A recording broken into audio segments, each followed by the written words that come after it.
Om Shanti. Good morning मेरे प्यारे सभी भाई बहनों। आप सभी को यह परमात्मा की ज्ञान देने जा रही हूँ। परमात्मा कहते हैं पुण्य आत्मा बनने के लिए भाव और भावना को श्रेष्ठ रखो। पाप और पुण्य की गहन गति को जानो। पाप की गति श्रेष्ठ भाग्य से वंचित कर देती है। संकल्प द्वारा भी पाप होता है। संकल्प के पाप का भी प्रत्यक्ष फल प्राप्त होता है।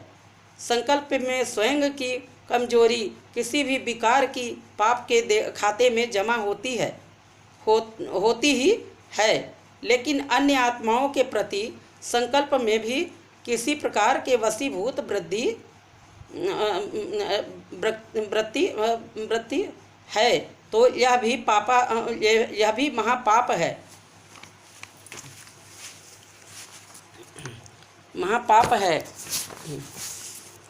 किसी अन्य आत्माओं के प्रति व्यर्थ बोल भी पाप के खाते में जमा होता है। ऐसे ही कर्म अर्थात संबंध और संपर्क द्वारा किसी के प्रति शुभ भावना के बजाय और कोई भी भावना है तो यह भी पाप का खाता जमा होता है, क्योंकि यह भी दुख देना है। शुभ भावना पुण्य का खाता बढ़ाती है। व्यर्थ भावना या घृणा की भावना व ईर्ष्या की भावना पाप का खाता में बढ़ाती है।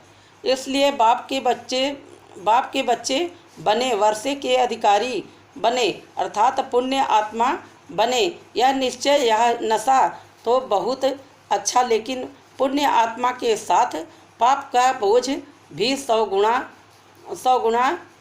के हिसाब से है।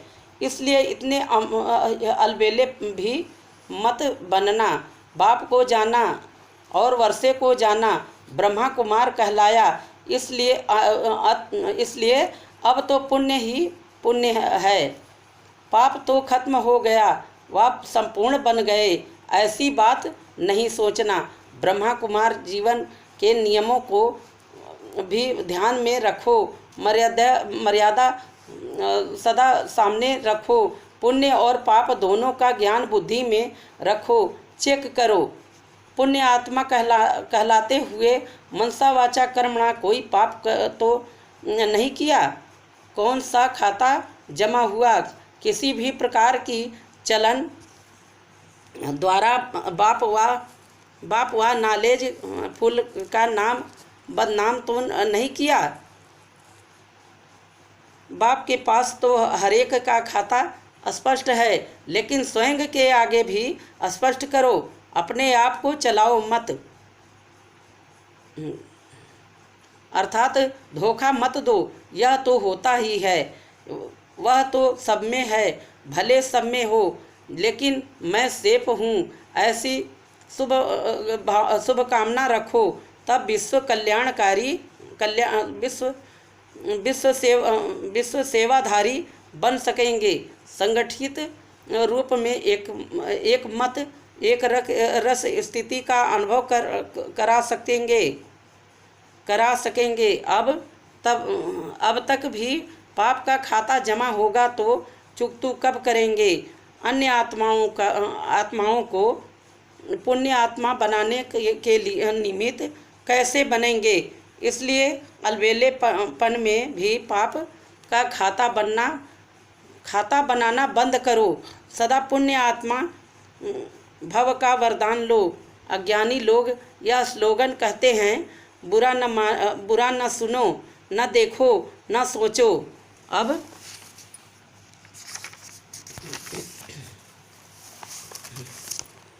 अब बाप कहते हैं, व्यर्थ भी न सुनो, न सुनाओ और न सोचो। सदा शुभ भावना से सोचो। शुभ बोलो।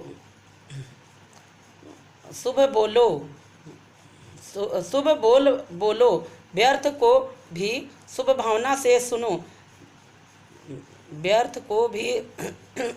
भावना से सुनो। जैसे साइंस के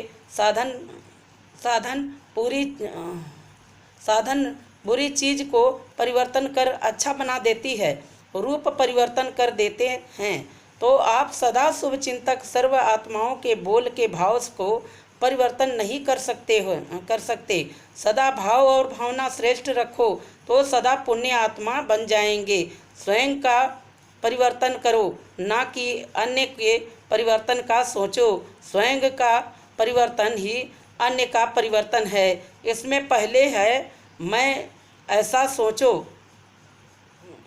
सोचो। इस मर्जीवा बनने में ही मज़ा है। इसी को ही महाबली कहा जाता है। घबराओ नहीं, खुशी से मरो। यह मरना तो जीना ही है, यही सच्चा जिए दान है।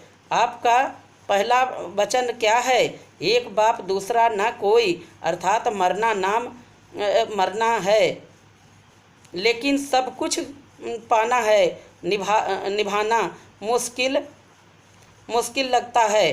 क्या है? सहज, सिर्फ परिवर्तन करना नहीं आता। भाव और भावना का परिवर्तन करना नहीं आता। वह ड्रामा वाह जब कहते हो तो यह सब कुछ क्या हुआ? हर बात वाह हो गई ना? हाय हाय खत्म कर दो। वाह वाह आ जाती है। वाह बाप, वाह ड्रामा और वाह मेरा पार्ट। इसी स्मृति में रहो तो विश्व वाह वाह करेगा। मुश्किल तब लगता है जब बाप के साथ को भूल जाते हैं।